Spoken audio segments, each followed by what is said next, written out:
ఆదికాండము 3వ అధ్యాయం 1వ వచనం నుండి 24 వచనాలు చదువుదాం. దేవుడైన యెహోవా చేసిన సమస్త భూజంతువులలో సర్పము యుక్తిగలదై ఉండెను. అది ఆ స్త్రీతో, ఇది నిజమా? ఈ తోట చెట్లలో దేని ఫలములనైనను మీరు తినకూడదని దేవుడు చెప్పెనా? అని అడిగెను. అందుకు స్త్రీ, ఈ తోట చెట్ల ఫలములను మేము తినవచ్చును. అయితే తోట మధ్య ఉన్న చెట్టు ఫలములను గూర్చి దేవుడు మీరు చావకుండునట్లు వాటిని తినకూడదనియు వాటిని ముట్టకూడదనియు చెప్పెనని సర్పముతో అనెను. అందుకు సర్పము, మీరు చావనే చావరు.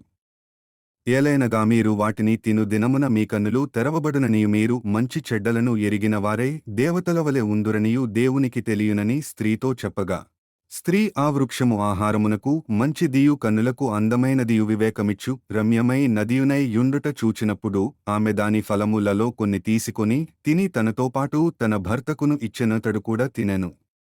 అప్పుడు వారిద్దరి కన్నులు తెరవబడెను. వారు తాము దిగంబరులమని తెలిసికొని అంజూరపు ఆకులు కుట్టి తమకు కచ్చెడములను చేసుకొనిరి. చల్లపూటను ఆదామును అతని భార్యయు తోటలో సంచరించుచున్న దేవుడైన యెహోవా స్వరమును విని, దేవుడైన యెహోవా ఎదుటికి రాకుండా తోట చెట్ల మధ్యను దాగుకొనగా, దేవుడైన యెహోవా ఆదామును పిలిచి, నీవు ఎక్కడ ఉన్నావనెను.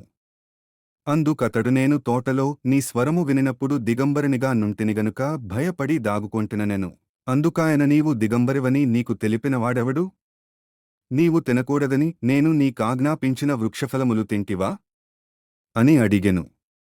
అందుకు ఆదాము, నాతో నుండుటకు నీవు నాకిచ్చిన ఈ స్త్రీయే ఆ వృక్షఫలములు కొన్ని నాకియ్యగా నేను తింటిననెను.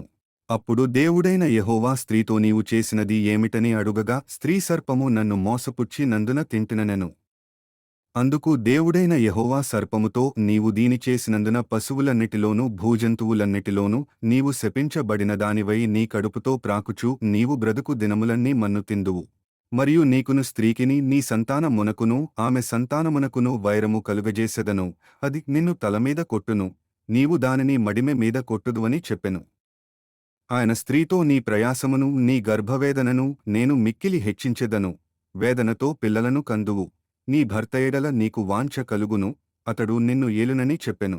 ఆయన ఆదాముతో, నీవు నీ భార్య మాట వినితినవద్దని నేను నీకాజ్ఞాపించిన వృక్షఫలములు తింటివి గనుక నీ నిమిత్తము నేల శపింపబడియున్నది. ప్రయాసముతోనే నీవు బ్రతుకు దినములన్నీయు దాని పంట తిందువు. అది ముండ్ల తుప్పలను గచ్చపొదలను నీకు మొలిపించును, పొలములోని పంట తిందువు. నీవు నేలకు తిరిగి చేరువరకు నీ ముఖపు చెమట కార్చి ఆహారము తిందువు. ఏలైనగా నేల నుండి నీవు తీయబడితివి, నీవు మన్నే గనుక తిరిగి మన్నైపోదువని చెప్పెను. ఆదాము తన భార్యకు హవ్వ అని పేరు పెట్టెను. ఏలైనగా ఆమె జీవముగల ప్రతివానికిని తల్లి. దేవుడైన యెహోవా ఆదామునకును అతని భార్యకును చర్మపు చుక్కాయలను చేయించి వారికి తొడిగించెను.